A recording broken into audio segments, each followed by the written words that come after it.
Hello औकाते बंग चले का बुनियादों के ईश्वर महतो आपको बार बार अखाड़े में पहुंचे मारंग दे दे ला चले का आप अखाड़े में पहुंचे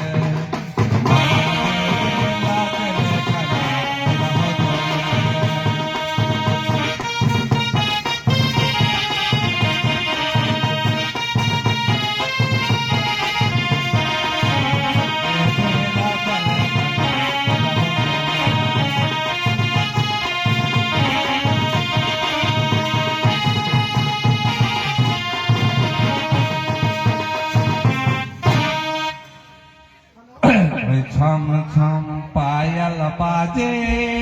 रे गोरे। हेलो आप लोग को बार बार बोलते हैं कि आप लोग अखाड़े में पहुंचिए तो आप लोग समझ पाएंगे समय के अनुसार नहीं पहुंचिएगा तो पॉइंट गाड़ी हो जाएगा तो दल नहीं दहल जब भी पछे